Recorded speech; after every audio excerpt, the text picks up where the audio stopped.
of. Believe me, opportunistic politicians know that too. So they go on TV, evidence, we might be inclined to believe negative things about an agency that collects taxes. Look, even the Bible isn't that kind to tax collectors. These politicians easily succeed in creating and spreading hostility, making it even easier to slash the IRS again. Cue phase 2, full-on partisan investigations and attacks on the hardworking employees of the IRS. Look no further than the last time the committee Republicans went hard after the IRS. Under the Obama administration, Republicans falsely claimed the IRS was unfairly targeting conservative organizations more than progressive organizations applying for tax-exempt status. The IRS spent $20 million and produced 1 million pages of documents in response. Ultimately, Republicans didn't prove anything. They instead used it to justify diverting resources from IRS customer service, IT, and enforcement. But that's what opportunistic politicians wanted, to turn people against the IRS, to divert resources so the agency can't do its job, and then to take one last slash. That brings us to phase 3, budget cuts. When politicians tell us that our tax collector is after us, no one wants to fund the collector. And that's exactly what's happened. Opportunistic politicians have succeeded in cutting IRS staffing 20% lower than it was in 2010, even though the country has grown by 7% since then. The agency has been so battered that we'll need 52,000 new IRS employees just to meet the agency's needs. That's how bad it's gotten, folks, year after year of politicians taking slashes at the IRS. Opportunistic politicians haven't succeeded in totally killing the IRS by 1,000 cuts, but the cuts have gotten deep and the agency is badly wounded. Who suffers from all this? We do. We all suffer. When we need help with our taxes and no one is available at the IRS to pick up the phone, blame a politician who slashed the IRS budget. When we want the IRS to make tax filing easier or work harder to make our information more secure, but the IRS can't invest in technology with adequate cybersecurity, blame a politician who slashed the IRS.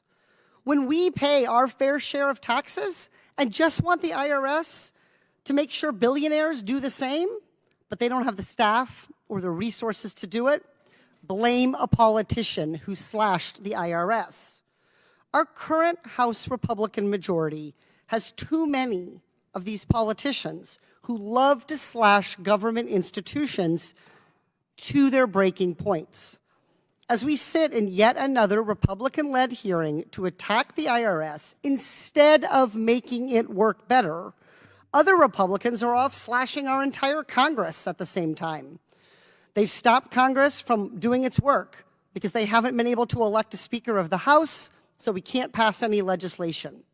The most opportunistic Republicans have spent so long attacking our government that now Republicans don't even trust each other. But that's what the opportunists wanted, a weak Congress, a weak IRS. It's what they call smart government, but in reality, it's a federal government that can't serve its people.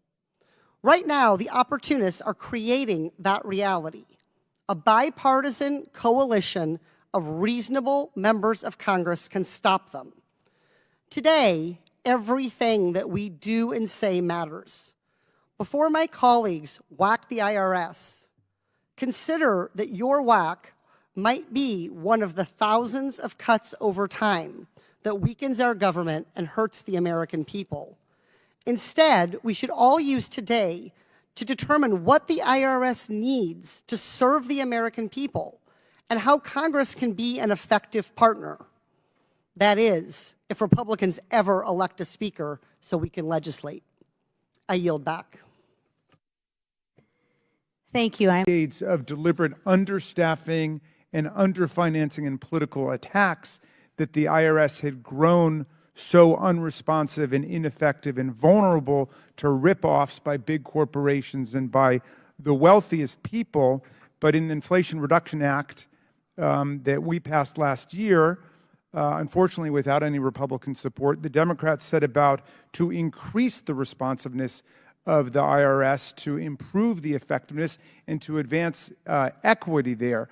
The U.S. tax system is disproportionately targeted lower income taxpayers, giving preferential treatment to the wealthiest filers. When we passed the Inflation Reduction Act, it provided the IRS with resources to make certain that billionaires and large corporations would pay their fair share. Earlier this year, our committee held a hearing to examine GAO's 2023 high-risk list, which highlights the federal programs and operations most vulnerable to waste, fraud, corruption, abuse, and mismanagement. Enforcement of our federal tax laws has been on that list since 1990 for the last 33 years. In this year's update, GAO presented startling data about IRS audit rates for individuals between 2010 and 2019. Now, the dotted red line shows the audit rate for tax filers making $5 million a year or more. And you see the dramatic reduction in audits taking place of the wealthiest American citizens, less than 1% of the American people. Ms. Lucas-Judy, GAO identified that audit rates decreased for everyone. In other words, the IRS was much less efficient in general, but the dotted red line shows that it declined the most for people making the most money. Is that right? Yes. Okay. What has the Inflation Reduction Act done to your ability to actually do the audits and to crack down on tax cheating schemes? Well, I'll take that question, Mr. Chairman. I appreciate it. It makes all the difference in the world. I mean, the emphasis of the Inflation Reduction Act is that if you are middle or low income, you will receive better service.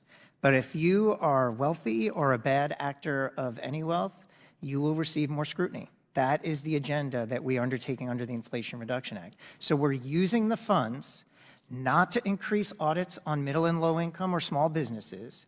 We're using the funds and are laser focused on... Well, why do some people not want that? Why is there a whole political lobby trying to undermine the effectiveness of the IRS? That is a big question, Mr. Chairman. I've been in and around the IRS for a long time.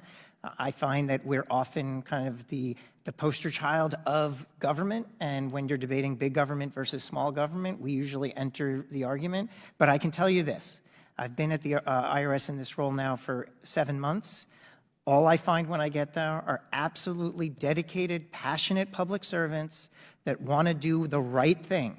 They're not perfect, they don't always do it correctly, but they are trying to do the right thing. And we are rallying around this mission, this three-part mission that I've outlined. If you need to reach the IRS, you should be able to reach the IRS. For the wealthy and bad actors, we're increasing scrutiny. And third, we are going to help victims of tax scams. We're going to try to prevent them, and we're going to hold the perpetrators accountable. That's the agenda, and there's that's the focus, and I really want the American people to understand that a well-funded IRS can achieve great things along those three areas. Thank you. Yield back.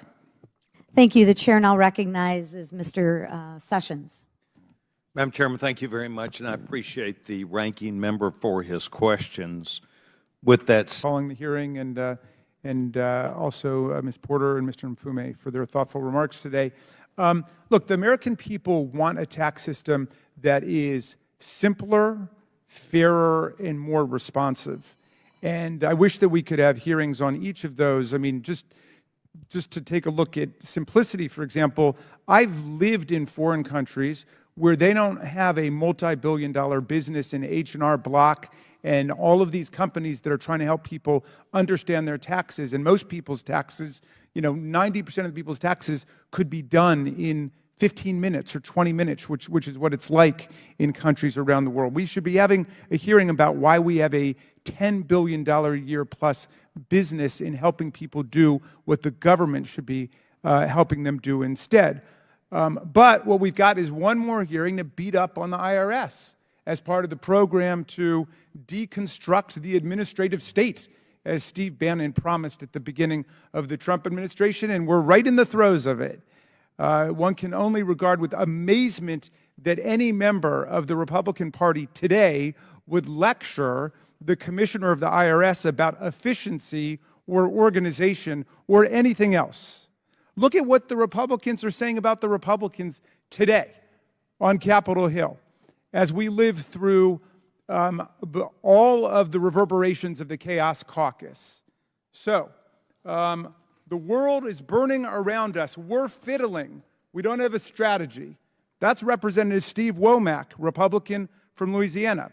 We're fractured, says a member of this committee, Representative Anna Luna from Florida. It's not a normal majority, says Representative Tom Cole, Republican of Oklahoma.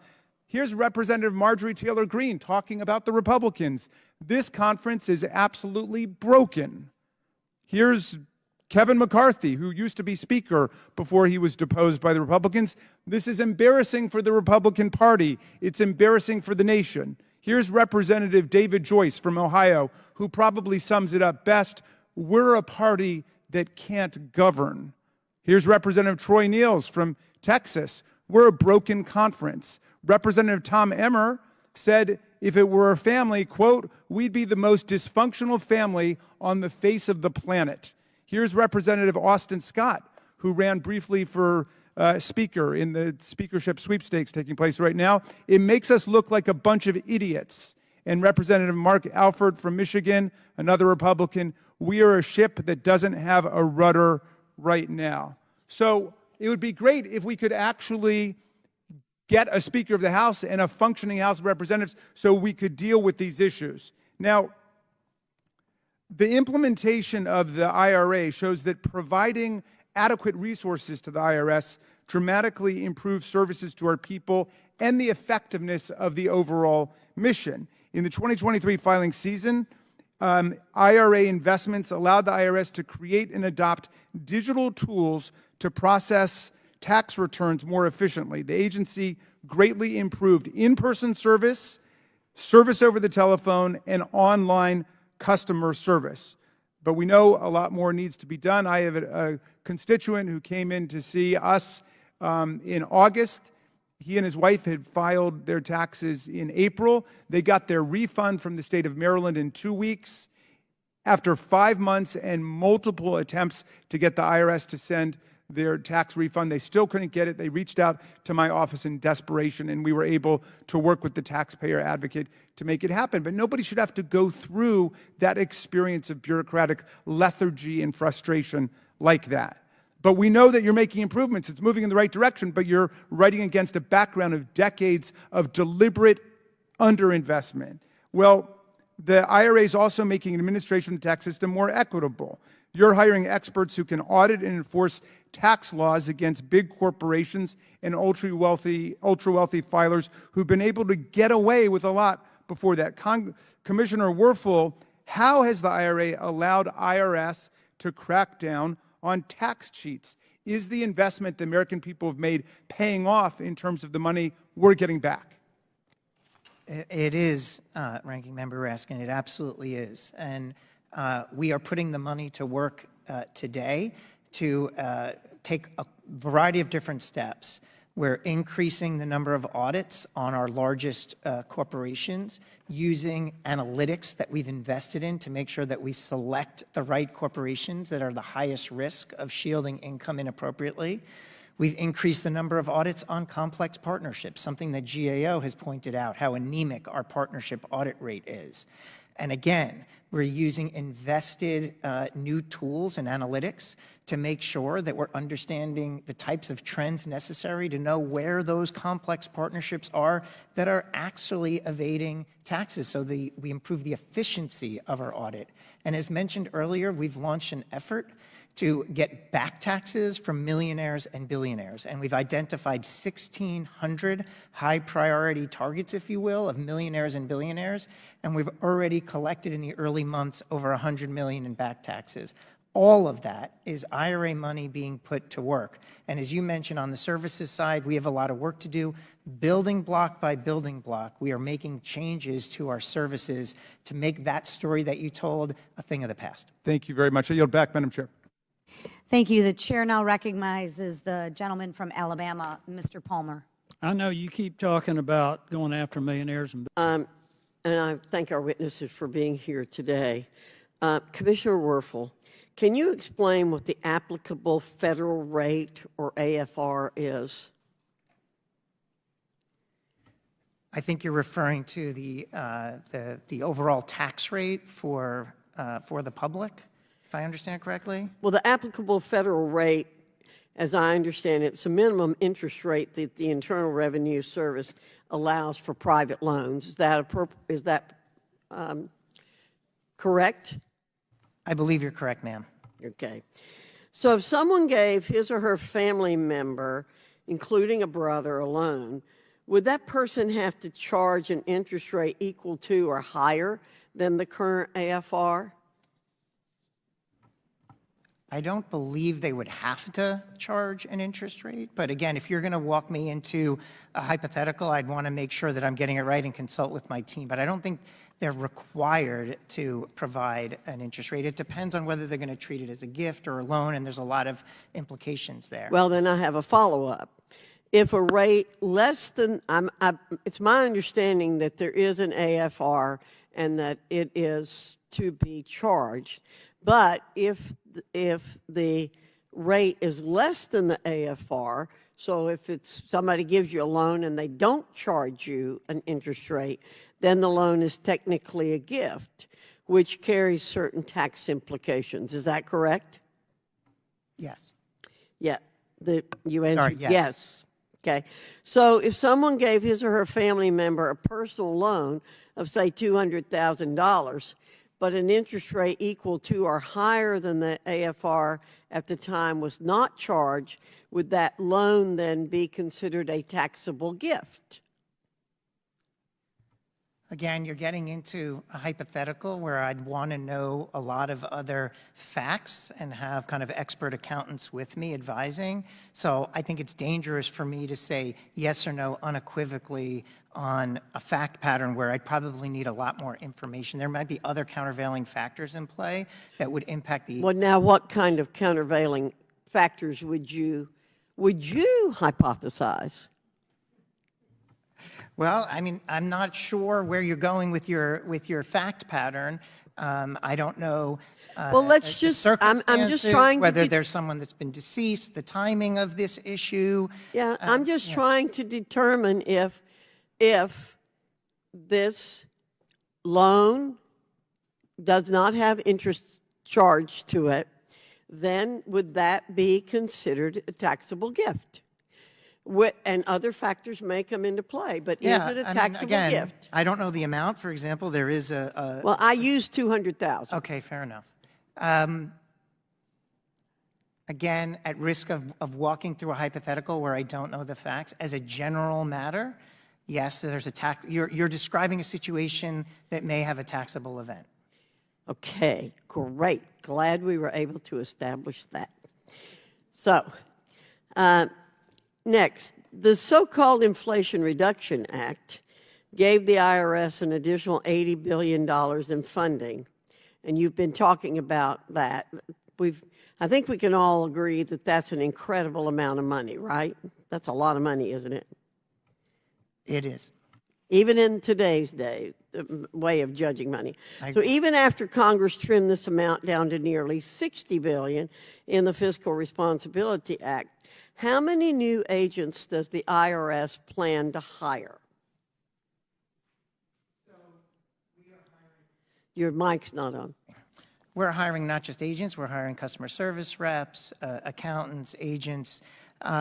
We have published our 3-year view of staffing, which I'm very confident on because I can make key assumptions about needs and market trends. Okay, let me ask you. We are at 90,000 today, and I think over the next 3 years, we should be over 100,000, but not much over 100,000. Okay, so how many tax enforcement agents out of the ones that you've planned to hire would there be in that 3-year plan? I might have that number on me, Congresswoman. I'm about out of time. Yeah. We should be hiring about 8,000 total, if I'm reading my charts correctly, by the end of 2025. Okay. So you've previously stated the IRS would not target taxpayers earning below $400,000 per year. How can we be sure that the new IRS agents and tax enforcement resources will not go to targeting middle-class taxpayers and small businesses? I appreciate the question. We publish our audit rates each year, and you can assess those audit rates by income level. So it's a very transparent way of being held accountable that the audit rate for people earning less than $400,000 will not increase. So you are guaranteeing that you will not increase the number of audits of people making less than $400,000 a That year. is my marching order to the IRS, and if we fall short of that, I will be held accountable for it, but we will publish those rates. I noticed before you said your marching orders, and a little while ago you said you had control of the IRS. I'm glad to know somebody in federal government feels that he or she has control of some agency. So we'll come back to you with that. I'm sure it's going to show up in the minutes that you are in control. Yeah. Thank you. Congresswoman, if you can indulge me, I just wanted to offer that a mentor of mine, Linda Combs, who's a constituent of yours, passed away recently. Yes, sir. I'm Wonderful aware. public servant. I know she looked up to you as a mentor as well, and I just wanted to thank you for mentoring her as she mentored me in my career. Well, what a nice thing for you to say, Mr. Werfel. Thank you. Linda was a very beloved person. Thank you. The chair now recognizes the gentlelady from California, Ms. Porter. Washington spends a lot of time and energy scrutinizing how our nation collects taxes. But what do real Americans care about? They want their filings to be free, low effort, and mistake-free. That's it. They want their filings to be free, low effort, and mistake-free. And they want a good experience doing it. So let's cut through the Washington noise and help people decide what tax filing method can get them there. Commissioner Werfel, let's say someone wants to file their taxes the old-fashioned way, by hand. I used to think that was fun when I had more free time. Would that be a free way to file? It would be. That would be free. Yeah. I cannot get this marker off. All right. Yes, so that would be free. All right. How about low effort? No. No, it's a lot of work. Yes. You got to read a bunch of documents. You got to try to Fine print cross-reference instructions. things. Yep. Exactly. Do filers who use this method make minimum mistakes? No, more mistakes. More mistakes. Yes. I've made a mistake and had one of your correction notices. 1 out of 3, not too good. So let's look at tax preparation software. This is a multi-billion-dollar industry, as my colleague, Mr. Raskin, mentioned. Would that be a free way to file? Generally, no. Generally, no.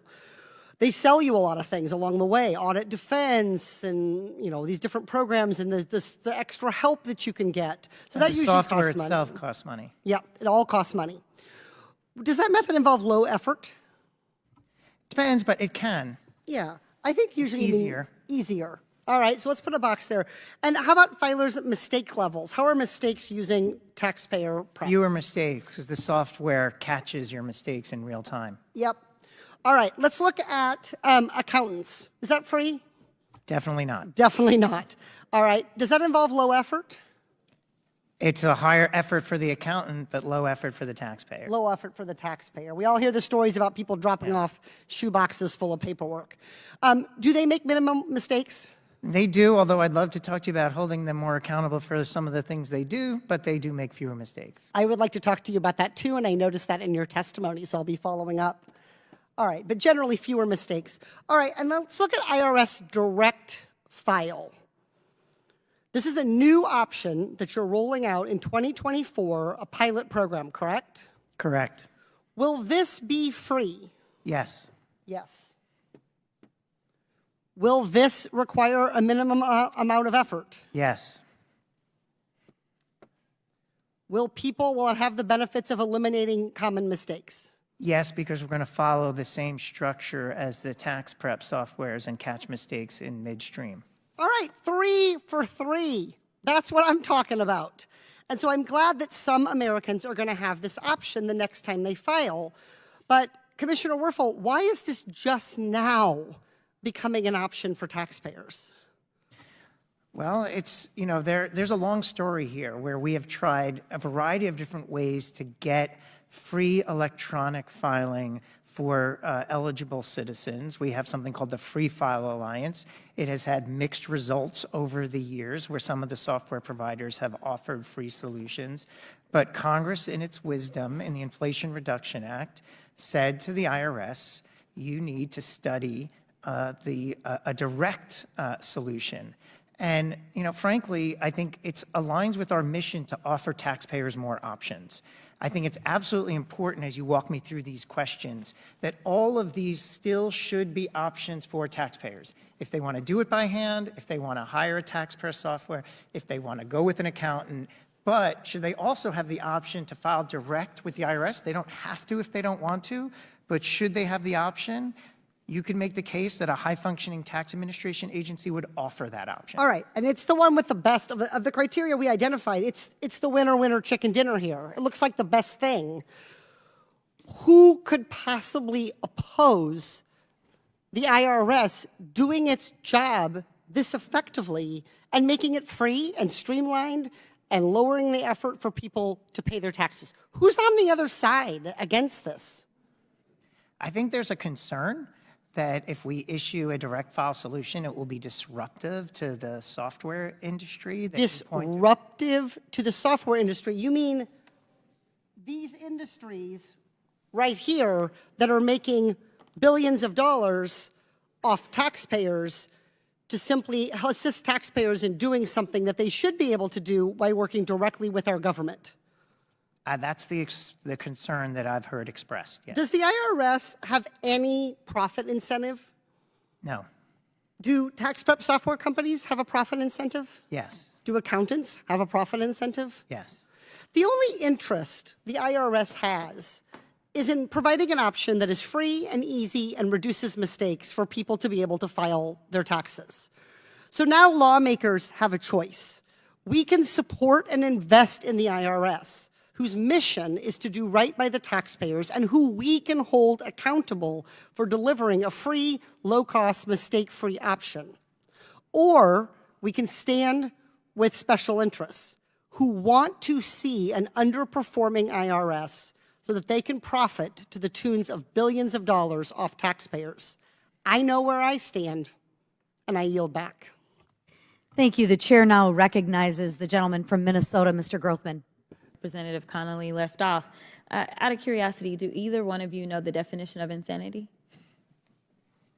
I think you're referring to doing the same thing over and over again and expecting a different result. Oh, okay. That's exactly what I was referring to, and it sounds like that is what this party is good at. But I want to talk about the theme of the day. Commissioner, you have said over and over and over the word complicated. I was not keeping a tally, but you said it a lot. So I want to work with this word a little bit. I have a list of items. I would like for you to let me know if you believe they are complicated or not. Tax returns. Complicated. Operating the IRS without proper investment. Complicated. Recruiting workers in this antagonistic environment. Complicated. Auditing millionaires and billionaires. Complicated. Okay, so it sounds like you've got a complicated job. I do. And it also sounds like you have to know something about math. My colleague brought that up as well. It sounds like you need to be at least somewhat decent at counting to be with the IRS.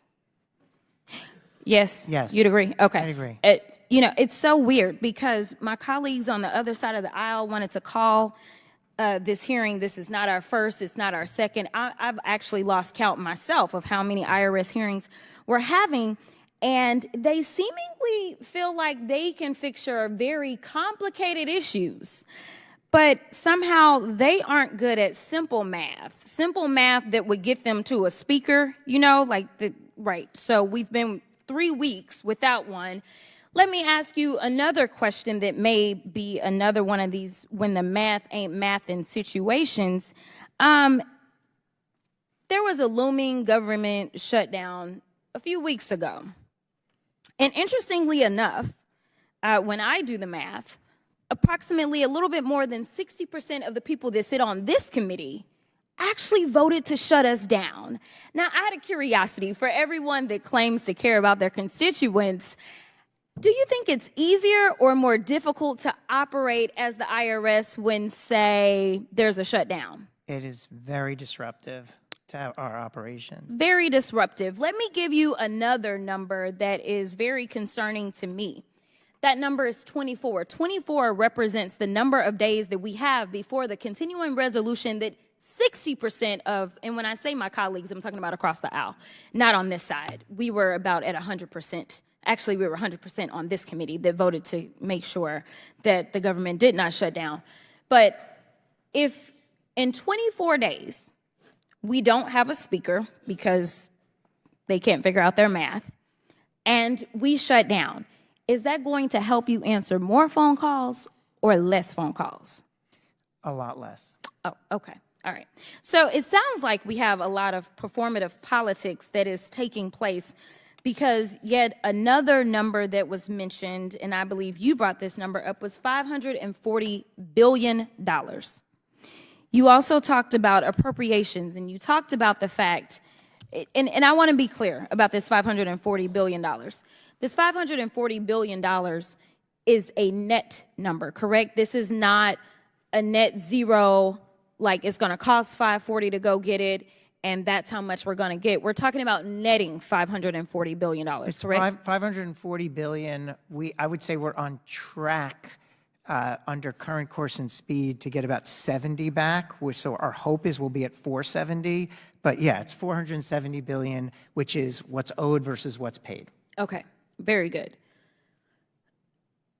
How is it that the American people should believe that the majority party has the ability to solve your complex issues when, number one, they don't pay attention to history, which was defunding this organization has not helped their constituents, but hurt their constituents? And let me add to that. The last time I checked, America is growing. So you were defunding your organization as we were ending up with more people, which means that you have more work, correct? Correct. More population, more filers, more changes to the tax code, and more complexity in how the economy operates. 2010, when our budget reduction started, we never heard of PayPal, Venmo, all these, payment platforms. The gig economy changes, and it's great, but we have to invest and be ready to be effective tax administrators as the world changes. That's why it's important to keep our funding at pace. I agree, and as the child of an IRS worker, I absolutely want to thank you for what you do, and obviously, I always must send love to my mama. I thank her for what she does for the American people as well. I'll yield back. Gentlewoman yields back her time. The distinguished gentleman from South Carolina, Mr. Texas. Administrator Werfel, I also want to if you can pass along my thanks to everyone at the agency, especially the Taxpayer Advocate Service. My team back home has just been really impressed with working with the team, and really dedicated servants. I know it's not always an easy job. Just recently, a constituent of mine from the city of Huntington Park, her name was Maritza. She had reached out because of identity theft issues, hadn't received tax returns in 2021 or 2022. We worked with your office and the Taxpayer Advocate Service, and we were able to secure over $16,000 back to her. And this is a story that we hear over and over again in our office, and so that would not be possible without the team of workers that you have. And so I just want to thank you and remind folks that, yes, this is a hard business, but there's people working really hard to get folks their earned dollars back. So thank you for that. Now, I'm glad that we're having this hearing, and I know that the IRS obviously oftentimes faces a very difficult task. But we all know that the work you all do is very necessary, and we should all want every government agency to be as efficient as possible and work as effectively as possible. A better IRS means better customer service, means better refunds, it means a better economy. I think everyone recognizes this, and obviously when Congress passes a law, we should also be enforcing it. Enforcement is so important. It's something that I was very focused on when I was mayor of Long Beach, just before I got here about a year ago, and enforcement matters in the IRS. Now, I'm very glad that Congress and President Biden came together to fund the IRS Enforcement Division, especially to go after the very wealthy tax cheats that are very regular and very regularly are not paying their fair share in this country. The very rich should pay their fair share. If they do, we could reduce the deficit and inflation and fund better services that would all lead to this. And it's also very unfair, of course, the very rich, billionaires and millionaires cheat on their taxes and get away with it. So I want to just point this out here in this poster, and I think we've been discussing this a little bit throughout the hearing. This goes to show you the IRS enforcement, how depleted we've become just over between 2010 and 2018 in the enforcement budget, enforcement personnel, the overall audit rate. I mean, you see the impact that this can have on an agency. Now, Administrator Werfel, can you confirm that between 2010 and 2020, IRS enforcement funding was cut by 24% in inflation-adjusted terms? That sounds right. And I know the majority has made a lot of comments today, but this has also been a House majority that has decided to actively work against the IRS and work against additional funding. And this chart shows the impact that this has had. Now, the audit rate for the largest corporations and millionaires has plummeted. And this is who the majority, I believe, is working overtime to protect. It's to protect billionaires and millionaires who are cheating on their taxes, not working class people and middle class folks. And so this chart should be of concern to the agency, but it certainly should be a concern to the American public. Now, Administrator, is it correct also that the tax gap, which is the amount of taxes that are owed but not paid, comes to nearly $7 trillion just over the last decade? Yes. And more than a quarter of that comes from the top 1% bracket. Is that right? I have very specific numbers on that. For example, in what I just mentioned, individuals that earn more than $500,000 associate with $40 billion of the tax gap. And then that's just from underreporting, and then when you add in underpayments, it's another $150 billion. So you're roughly at about $200 billion for just those individuals who earn more than $500,000. Well, thank you for that. Now, the IRS investments are expected to raise $124 billion. That's because IRS couldn't hire the tax experts who can catch wealthy tax cheats, but now, of course, they can, and we need to be able to do more. Now, President Biden has promised to grow the economy from the middle out and the bottom up, not the top down. We need to take on tax cheats, especially those at the very top. Lowering the deficit is good, taxing the very wealthy and the rich is good, and ensuring that people pay their fair share of what they owe the government for the basic services that we all depend on as a country is also very important. I want to thank all of my colleagues for having this hearing. I want to thank both of you for your work, and I look forward to continuing ensuring that the very wealthy in this country pay their fair share. I yield back. Gentleman yields back his time. Commissioner, there was a conversation with